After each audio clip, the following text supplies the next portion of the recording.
आज छत्तीसगढ़ के लिए बड़ा सौभाग्य का विषय है कि आज 20 अग्निशमन वाहन का लोकार्पण कार्यक्रम यहाँ पर संपन्न हुआ है।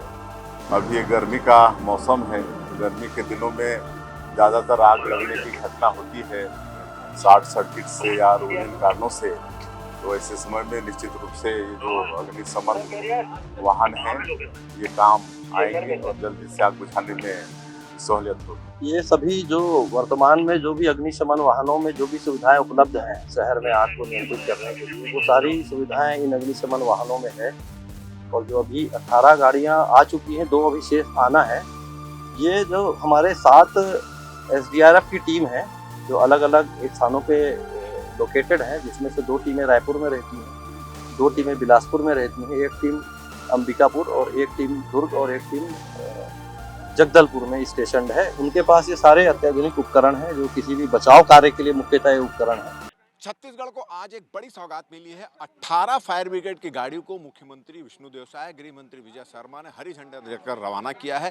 ये 18 गाड़ियों से 3 गाड़ी नया रायपुर के लिए भेजी गई हैं, 3 गाड़ी सिलतरा में रहेगी और बाकी जिलों में जरूरत के हिसाब से ये गाड़ियों को रवाना किया गया है। और कुछ देर पहले ही विष्णुदेव साय जब मुख्यमंत्री, उन्होंने ये होमगार्ड का जो मुख्यालय है वहाँ पर इन गाड़ियों को हरी झंडी देकर रवाना किया। और इस मौके पर SDRF की टीम भी मौजूद थी, फायर ब्रिगेड की टीम भी मौजूद थी और उनकी मौजूदगी में एक डेमो भी किया गया कि अगर ऑयल के टैंकर में आग लग जाती है तो किस तरह से उसको बचाया जाता है, किसी झोपड़ी में आग लग जाती है तो उसको किस तरह से बचाया जाता है। तो इसका पूरा डेमो भी किया गया और इसके अलावा 18 गाड़ी को यहाँ से रवाना कर दिया गया। इसके अलावा आप मेरे ठीक पीछे देख रहे हैं, ये एक SDRF के द्वारा एक प्रदर्शनी लगाई गई थी। और जब आग लगती है तो उस आग लगने में किन किन आधुनिक हथियारों की जरूरत पड़ती है, किन की चीज़ों की जरूरत पड़ती है, तो वो सब चीज़ आप देख रहे हैं। ये देख रही है एक पावरफुल जैक है, जिसमें कोई अगर स्लैब को उठाना है, किसी चीज़ को उठाना है, ज़मीन को उठाना है तो उसके लिए जैक है। इसके अलावा इसी तरह देख रहे हैं कि अलग अलग कटर है। ये सिलेंडर है, जब धुएं में कोई फंस जाता है आदमी तो उसको उस स्थिति से निपटने के लिए है। ये एक ऐसी एयर लिफ्टिंग बैग है। सर ये इसका पूरा किस तरह सभी से का काम करता है लिफ्टिंग बैग? ये सर एक नॉर्मल गैस सिलेंडर में, इसमें नॉर्मल गैस सिलेंडर है इसमें। ये इसमें हम एक कंट्रोल पैनल के द्वारा इसमें एयर भरते हैं और ये 1 टन से लेकर 72 टन तक की वेट को मतलब उठाते हैं सर। और इसका छोटा साइज जो है ना 15 बाई 15 से लेकर बड़ा साइज 90 बाई 90 सेंटीमीटर का रहता है। ये एक चीज़ हम देख रहे हैं, ये क्या चीज़ है? ये के मलान है सर। ये किस तरह से काम करता है? ये सर जैसा कुआं हुआ या खाई वाई है, ऐसा इलाकों में रेस्क्यू करते हैं तो इसको हम यहाँ से नीचे कुआं से कोई विक्टिम को रहता है तो उसको यहाँ से निकालने के लिए इसको वेट ये 200 kg तक का इसका वेट मतलब सह सकता है। मतलब ये है कि जहाँ आग लगती है वहाँ पर बचाने के लिए जिन जिन उपकरणों की जरूरत होती है वो सब की आज प्रदर्शनी लगाई जी जी सर। ये आग ही नहीं है, ये जितना जो ये दिख रहा है ये अलग अलग डिजास्टर है। जैसे बिल्डिंग कोलैप्स, जो बिल्डिंग कोलैप्स के लिए है। ये खाई जो जैसा अन्य मतलब जो असमतल इलाकों में रेस्क्यू करने के लिए ये उपयोग करते हैं सर इसको। तो आपने देखा कि एक बड़ा डेमो भी यहाँ भी किया गया है कि अग्नि दुर्घटना से किस तरह से बचाया जा सकता है। और उसके बाद फिर अगर मान लो कोई बिल्डिंग गिर जाती है या कोई कहीं कोई कुएं में गिर जाता है, किसी खाई में गिर जाता है तो उसको किस तरह से बचाया जाता है, इन तमाम चीज़ों का डेमो भी किया गया है, प्रदर्शन भी किया गया है। तो एक बड़ी उपलब्धि यहाँ पर मिली है। और ये कहाँ कहाँ किन किन शहरों में भेजी जाएगी, किन जिलों में भेजी जाएगी, इसके बारे में भी हमने अफसरों से बातचीत की है। आइए उसके बारे में सुनते हैं कि कहाँ कहाँ इसको भेजा जाएगा। ये 18 गाड़ियाँ आज रवाना की गई, कहाँ कहाँ कितनी कितनी गाड़ियाँ जाएगी, क्या खूबियाँ हैं इस गाड़ियों में? ये सभी जो वर्तमान में जो भी अग्निशमन वाहनों में जो भी सुविधाएं उपलब्ध हैं शहर में आग को नियंत्रित करने के लिए, वो सारी सुविधाएं इन अग्निशमन वाहनों में है। और जो अभी 18 गाड़ियां आ चुकी हैं, 2 अभी शेष आना है। उनका जो वितरण है वो एक बता देता हूँ मैं। इसमें से जो 6 गाड़ियाँ हैं वो पर्टिकुलर 3 गाड़ियाँ नया रायपुर फायर स्टेशन के लिए और 3 गाड़ी जो सिलतरा में जो फायर स्टेशन निर्माणाधीन है वहाँ के लिए 6 गाड़ियाँ खरीदी गई हैं। शेष 14 गाड़ियों का हम जिलों की आवश्यकता, वहाँ जो भी वर्तमान में साधन उपलब्ध हैं उसके आधार पे हम वितरित कर रहे हैं। तो उसमें से कोरबा में और रायगढ़ में और कबीरधाम जिले में 2-2 वाहन प्रदान किए जा रहे हैं।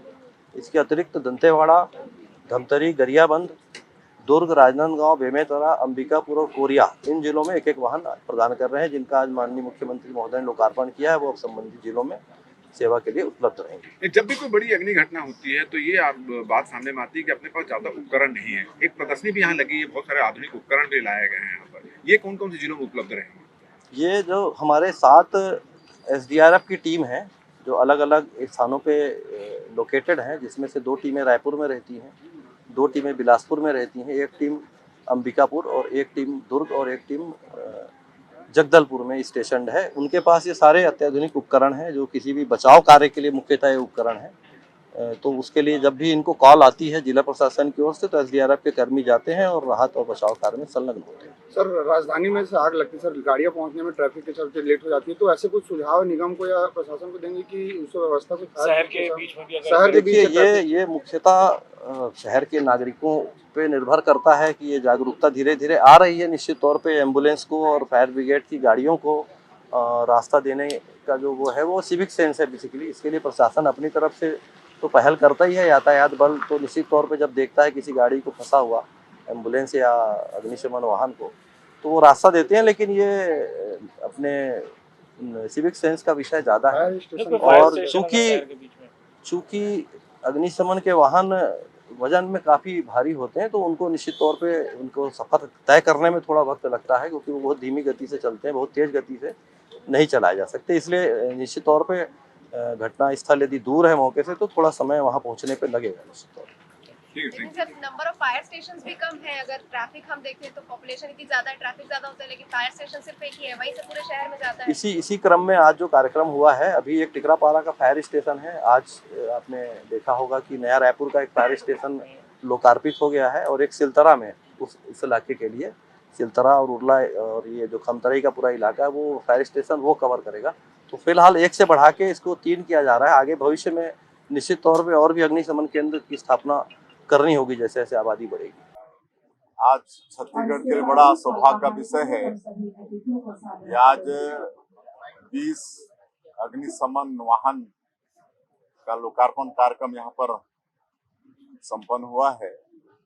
और इस अवसर पर हमारे प्रदेश के डिप्टी सीएम और गृह मंत्री श्री विजय शर्मा जी, हमारे इस क्षेत्र के विधायक मोतीलाल साहू जी, हमारे DGP Shri Arun Kumar Gautam ji, ACS home Shri Manoj पिंगवा जी और पुलिस डिपार्टमेंट के सभी अधिकारियों के उपस्थिति में ये कार्यक्रम संपन्न हुआ है। और 18 वाहन हम लोग विभिन्न जिलों को भेज रहे हैं। इससे निश्चित रूप से अभी गर्मी का मौसम है, गर्मी के दिनों में ज़्यादातर आग लगने की घटना होती है शॉर्ट सर्किट से या विभिन्न कारणों से। तो ऐसे समय में निश्चित रूप से ये जो अग्निशमन वाहन हैं, ये काम आएंगे और जल्दी से आग बुझाने में सहूलियत होगी। सर, निवेश के मामले में छत्तीसगढ़ 10वें स्थान पे है, टॉप 10 में है, मतलब इसे किस तरह से देखें? अब देखिए, नई उद्योग नीति हम लोग लॉन्च किए हैं और हमारे उद्योग मंत्री श्री लखनलाल देवांगन, उनकी पूरी टीम बहुत अच्छे से सलाह मशुरा करके ये नई इंडस्ट्रियल पॉलिसी लाए हैं, जिसका अच्छा असर भी दिख रहा है।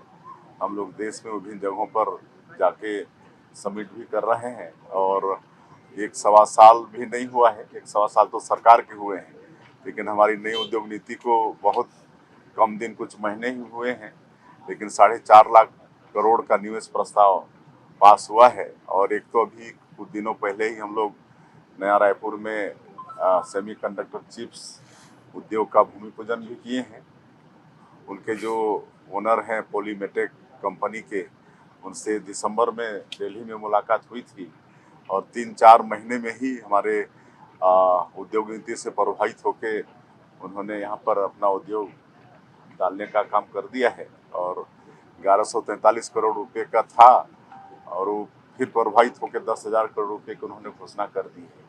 तो आने वाले समय में बहुत सारे निवेश, हमको लगता है 4.5 लाख करोड़ का निवेश आया है, तो उसमें से अधिकांश लोग यहाँ पर निवेश करने के लिए आएंगे। सर, आज से धान नीलामी की प्रक्रिया भी शुरू हो गई है। कांग्रेस कह रही है कि 7,000 करोड़ का धान जो है वो कैसे, जो शेष धान थे उसके नीलामी, अब नीलामी तो करनी पड़ेगी ना। अब एफसीआई और नॉन में जो चावल का खपत है, उसके बाद जो धान बचेगा उसको कहीं ना कहीं तो उसको खपत करना ही पड़ेगा। और आज धान का कटोरा है, सभी किसानों का धान खरीदने के लिए सरकार वचनबद्ध है। तो तो करना ही पड़ेगा। तो अफसरों का दावा है, होमगार्ड के अफसरों का दावा है, एसडीआरएफ के अफसरों का दावा है कि अब अग्नि कोई दुर्घटना होती तो उस अग्नि दुर्घटना से त्वरित वहां पर पहुंचने के लिए और उस अग्नि दुर्घटना से तत्काल उस पर कंट्रोल करने के लिए छत्तीसगढ़ की जो अग्निशमन विभाग है और एसडीआरएफ की जो टीम है उन्होंने अपनी पूरी व्यवस्था कर ली है। और आज जो सौगात मिली है ये उसमें काफ़ी बड़ी सौगात इसको रूप में माना जा रहा है। अभी 18 गाड़ियाँ आई हैं, 2 गाड़ियाँ और आएंगी और ज़रूरत के हिसाब से इन गाड़ियों को सभी जिलों में भेजा जाएगा। हमारा ये वीडियो, हमारी ये बातचीत अगर आपको अच्छी लगी तो ज़्यादा से ज़्यादा इसको शेयर करें, सब्सक्राइब करें, अपने सुझाव हमको देना ना भूलें और मुझे और मेरे कैमरामैन धर्म को दे इजाज़त। नमस्कार।